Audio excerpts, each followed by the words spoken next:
মাছটা আমি মেখে নিয়েছি, এবারে মাছটা কড়াইয়ে ঢেলে দেবো। হয়ে গেছে মাখা, দেখো এবারে মাছটা আমি ঢেলে দিলাম। মশলাটাকে ভালো করে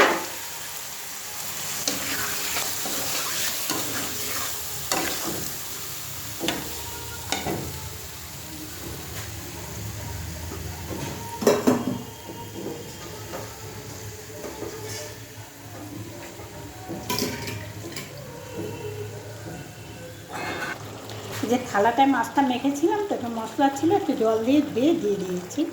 এবার এই যে মাছটা সেদ্ধ হবে।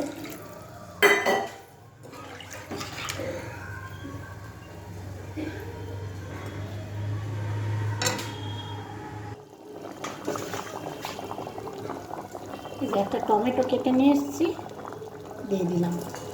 ওখানে তো বাটা দেওয়া আছে, এবার গোটা একটা দিয়ে দিলাম।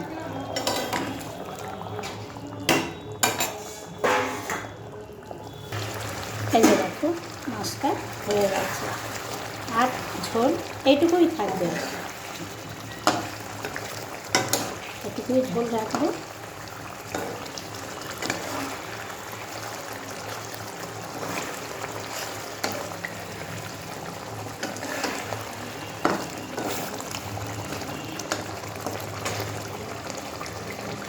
তারপরে ধনে পাতাটা দেবো, দিয়ে নামিয়ে দেবো।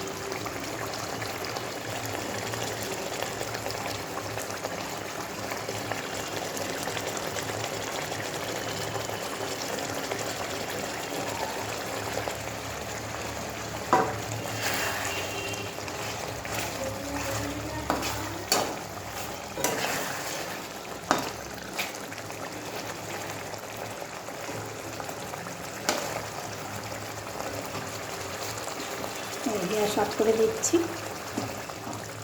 আমি যেভাবে রুই মাছটা করলাম, সর্ষে বাটা দিয়ে কাঁচা রুই একটুখানি সাঁতলে নিয়েছি, তোমরা ওইভাবে করে দেখবে, খেয়ে দেখবে, খুব ভালো লাগে খেতে, দারুণ লাগে খেতে। হ্যাঁ, খুব ভালো লাগে খেতে। আর কি বলবো, একটা লাইক, একটা কমেন্ট, আর পাশে থেকো। কমেন্ট কিন্তু অবশ্যই করো, কে কে এরকমভাবে খেয়েছো সেই কমেন্টটা করবে। মানে আমার মতন করে রান্না করে কে কে খেয়েছো, যদি না খাও এইভাবে রান্না করে খেয়ে দেখবে, দারুণ লাগে খেতে। ঠিক আছে বন্ধুরা, রাখছি, তোমরা সব ভালো থেকো।